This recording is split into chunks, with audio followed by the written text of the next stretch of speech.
Salam, axşamınız xeyir olsun. Gündən mühüm xəbər toplusu ilə qarşınızdayıq. Diqqətiniz bizdə olsun. Qərbi Azərbaycanda Urmiya Bələdiyyəsində çalışan 6000 işçi və əməkdaşın sosial sığortası dayandırılıb. Durna News bu qərarı sərt tənqid edərək yazıb ki, 6000 nəfərlik kollektivin sığortasının kəsilməsi sadəcə inzibati problem deyil. Bu, minlərlə ailənin psixoloji təhlükəsizliyi ilə oynamaq və məqsədli böhran yaratmaqdır.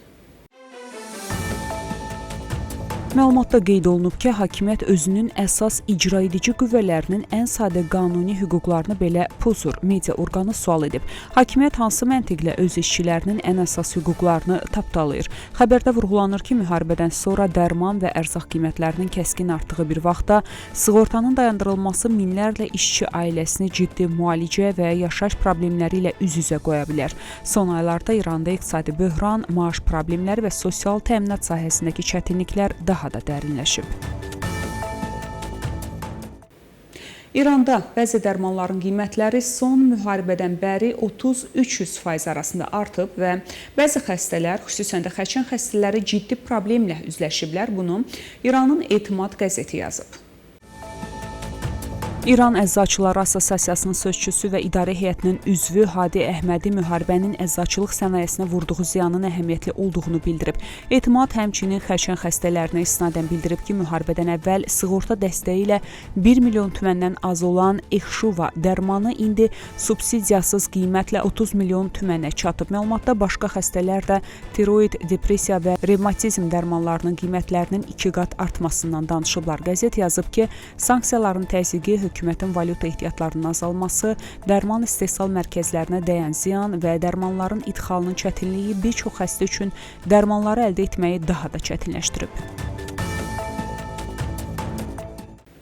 Davam edirik. Müştəbə Xamneyi, Əli Xamneyinin qərargahının bombalanması zamanı dizindən, belindən və qulağının arxa hissəsinə xəsarət alıb. Bu barədə Əli Xamneyinin ofisinin görüşlər üzrə məsulu Məzahir Hüseyni deyib. Hüseyni deyib, mən ofisdə olduğum zaman bizdən 30 metr məsafəyə bomba düşdü və Şirazi və yanındakı şəxslər həlak oldular. Bizdən 70-80 metr aralıda isə Əli Xamneyinin iş yeri vuruldu. Hüseyni onun xəsarətləri barədə bildirib. Diz qapağında bir qədər zədə var idi, bir qədər də belində problem yaranmışdı. Bu günlərdə beli yaxşılaşıb və dizindəki problem də tezliklə sağalacaq. Hazırda tam sağlam vəziyyətdədir. O həmçinin The New York Times qəzetində Müştəbə Xamneyinin üz nahiyəsindən xəsarət aldığı ilə bağlı yayılan məlumatları təkzib edib. Keçən həftə yaxın şəxslərdən biri onunla görüşüb, alnından zədə aldığı barədə deyilənlər əsassızdır. Sadəcə qulağının arxasında kiçik bir çat yaranıb, o da əmmamənin altında qalır və görünmür. O yara da müalicə olunub və tam sağlamdır. İsrail Müdafiə Qüvvələri son sutka ərzində Livanın cənubunda Hizbullah qruplaşmasının 85-dən çox obyektinə, o cümlədən yeraltı silah anbarına zərbələr endirib. Bu barədə The Times of Israel nəşri yazıb. Hərbçilərin məlumatına görə Livanın cənubundakı hədəflər arasında silah anbarları, raket qurğuları və Hizbullahın hücumların hazırlanmasında istifadə etdiyi binalar olub. İDF-in məlumatına görə Livanın cənubuna yerləşdirilmiş İsrail hərbçilərinə hücum planlaşdıran qruplaşma üzvlərinə də zərbələr endirilib. ABŞ və İran arasında danışıqların yeni mərhələsi gələn həftə İslamabad şəhərində keçirilə bilər. Bu barədə The Wall Street Journal mənbələrə isnadlə məlumat yayıb.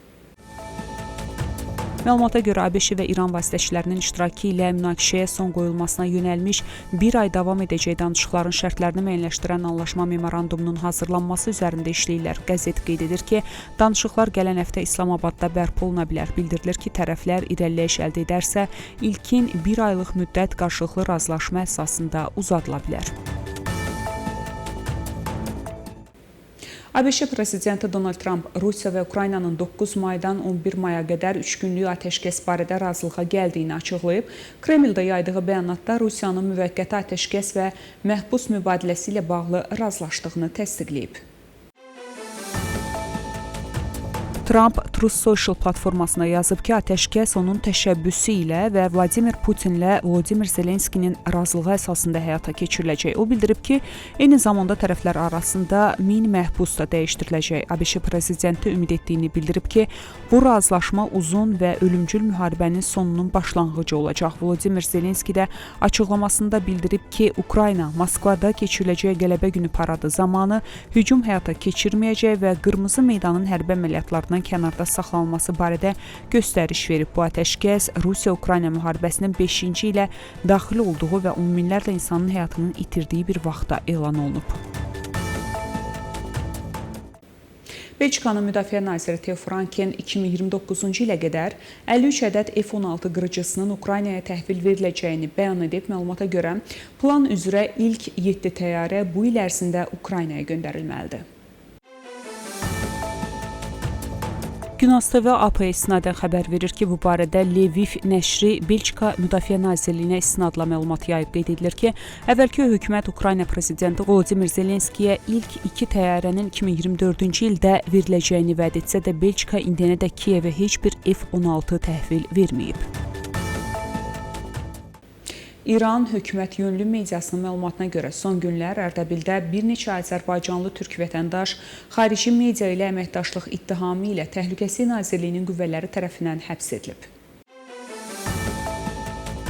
Eyni zamanda İran Dövlət Televiziyası həmin şəxslərdən üçünün etiraflarının yer aldığı video yayımlayıb. Videonun hansı şəraitdə çəkildiyi barədə məlumat verilməyib.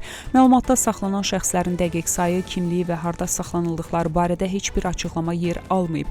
İcbari etiraf İran İslam Respublikasında uzun illərdir ki, tətbiq olunan üsullardan biri hesab olunur.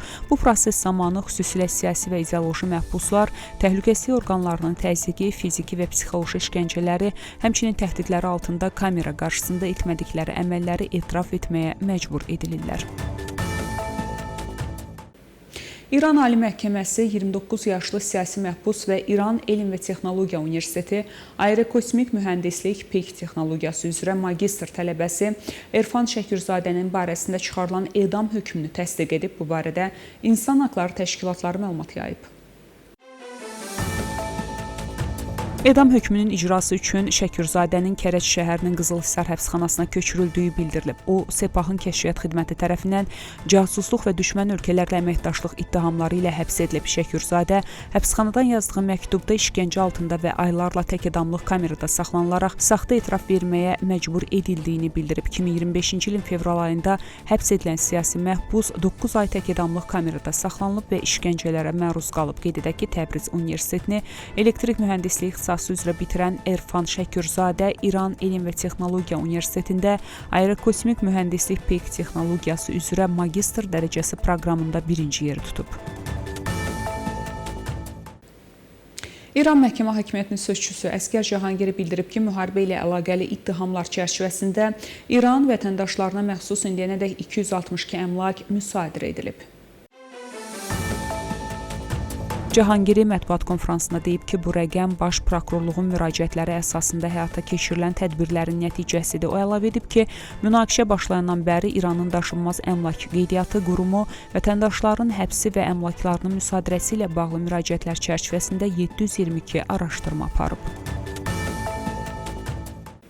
Davam edirik. Bugün İranın Loristan əyalətinin Kuhdəşt rayonunda 4,2 bal gücündə zəlzələ baş verib. Bu barədə Tehran Universitetinin Geofizika İnstitutunun Milli Seysmologiya Mərkəzi məlumat yayıb. Yerli vaxtla saat 7:43-də baş verən zəlzələ yerin 7 kilometr dərinliyində meydana gəlib. Dağıntı və tələfat barədə məlumat verilməyib.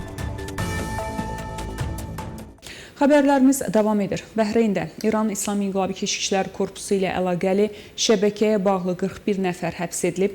Bu barədə Bəhreyn Daxili İşlər Nazirliyi məlumat yayıb. Nazirlik açıqlamasında xarici tərəflərlə əməkdaşlıq edən Sepahla əlaqəli bir təşkilatın müəyyən etdiyini bildirib. Bəhreyn əvvəllər İranın ölkəyə hücumlarını dəstəklədiklərinə görə 69 şəxsi vətəndaşlıqdan məhrum etdiyini bildirmişdi. Manama həmin şəxsləri Tehrana rəğbət bəsləməkdə və xarici qurumlarla əlbir olmaqda ittiham edib. New York Post qəzetinin vasitəçilik prosesinə yaxın mənbələrə istinadən yaydığı məlumata görə İran daxilindəki fikir ayrılıqları ABŞ ilə razılaşma əldə olunmasını çətinləşdirir.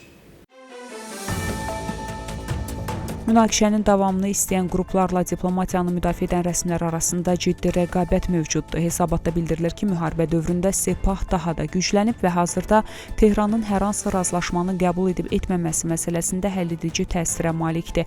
Mənbələrdən biri qəzetə deyib, hazırda oradakı qruplardan biri tarixində ən güclü dövrünü yaşayır. Bu da Sepahdır. Məlumata görə ABŞ rəsmiləri hesab edir ki, bu daxili parçalanmalar kövrək atəşkəs ətrafında təkrarlanan gərginliklərin və İranın ABŞ təkliflərinə cavab verməsindəki gecikmələrin əsas səbəbidir. Mühafizəkar şərhçi Mark Levin Fox News kanalında bildirib ki, İran rəhbərliyi ABŞ ilə hər hansı razılaşma əldə olunsa belə, gələcəkdə yenidən nüvə ambisiyalarına qayıdacaq. Levin deyib ki, onu xüsusilə gələcək ABŞ administrasiyalarının, xüsusən də demokrat hakimiyyətlərin Tehranla bağlanacaq mümkün razılaşmanı tətbiq etməməsi narahat edir. Bu, sərt və ideoloji rejimdir. Bu, adi kommunist və ya faşist rejim kimi deyil. Bu, radikal İslamçı rejimdir və onlar öz hərəkətlərinin Allah tərəfindən istiqamətləndirildiyinə inanırlar. İnsanlar başa düşməlidirlər ki, bu ənənəvi milli dövlət rejimi deyil. Bu, inqilabi rejimdir. Bununla demək istəyirəm ki, onların ideologiyası onları genişlənməyə və hökmranlığa sövq edir. Buna görə də onlar nüvə ambisiyalarından daimi şəkildə imtina etməyəcəklər. Hətta bunu etsələr belə, müəyyən vaxtdan sonra yenidən ona qayıdacaqlar. Son 47 ildə müşahidə olunan modeli budur və tarix bunu açıq şəkildə göstərir, deyə Levin bildirib. Belə hörmətli tamaşaçılar, bugünə çatdıracağım əsas xəbərlər bunlar idi. Görüşmək ümidi ilə salamat qalın.